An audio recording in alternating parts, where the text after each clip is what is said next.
Hello, welcome to my channel and to another episode of Malezi Friday. My name is Jennifer Munanie and I'm the founder of Lea Lactation. In today's episode, I want us to talk about breastfeeding in the first 24 hours. That is breastfeeding in your baby's first day of life and in your first day as a mom. If you're currently pregnant and doing the final preparations for breastfeeding, this video is for you.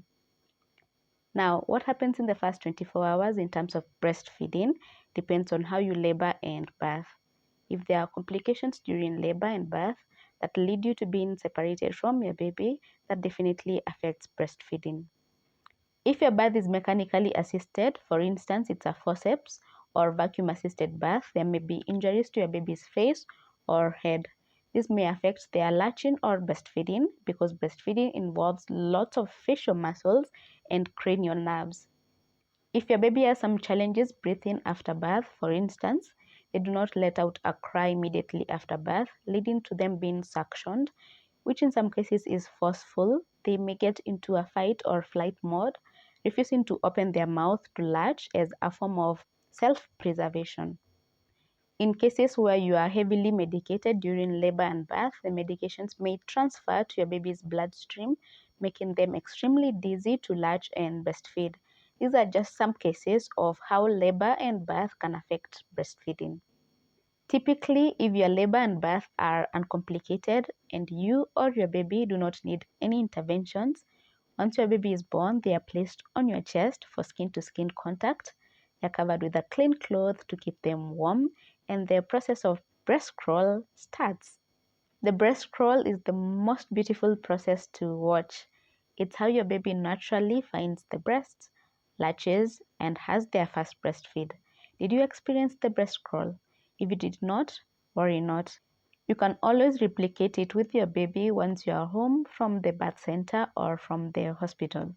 Once your baby is born, the recommendation is that you initiate breastfeeding as early as possible within the first hour when you and your baby are most alert.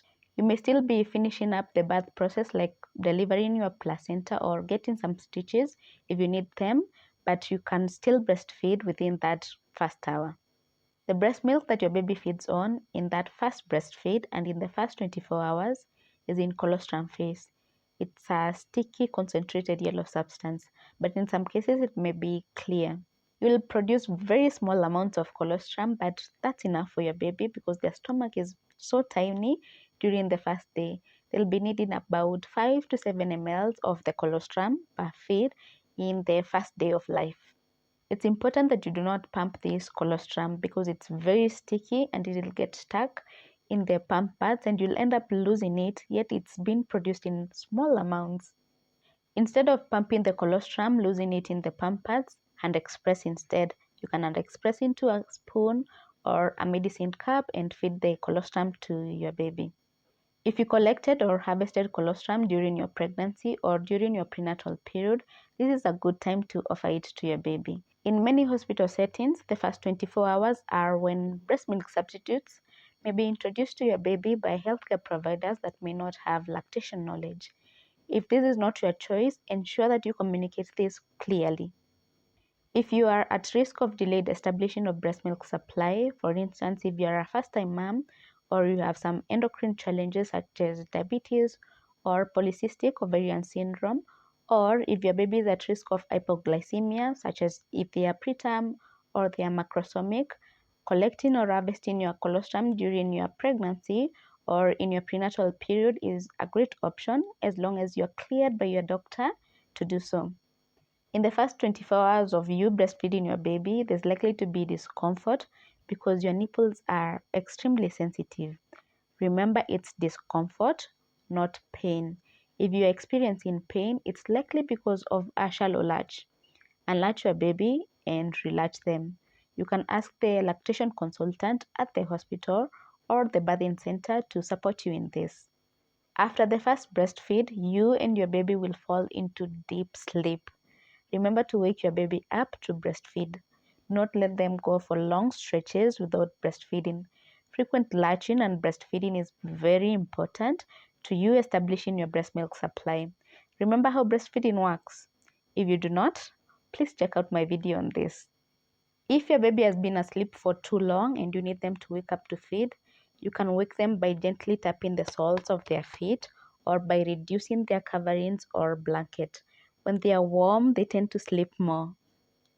In the first 24 hours, you'll constantly be woken up by doctors, nurses, lactation consultants, and various healthcare providers checking on you and your baby. I know it's very frustrating because you're tired and all you want to do is sleep, but these checkups are necessary. It's important that you room in with your baby in the first 24 hours. That is, you are in the same room with your baby. It helps you tune in and respond to their cues, for example, the feeding cues. It's also important that you have as much skin to skin contact with your baby. It will help with body temperature regulation, blood sugar regulation, and with their breathing rate. The first day is about breastfeeding, sleeping, cuddling, and getting to know your baby. So take advantage of it. I know your baby will breastfeed so many times and it will seem like all they are doing is breastfeeding, but it's because their stomach capacity is so small and it needs to keep being refilled. During breastfeeding, there is release of oxytocin. Oxytocin is a bonding hormone, so you may find yourself stroking your baby's hair, admiring them, enjoy that. Oxytocin is also a muscle contractor, and you may experience uterine contractions when you are breastfeeding. They feel like period cramps, but they may be intense in some cases.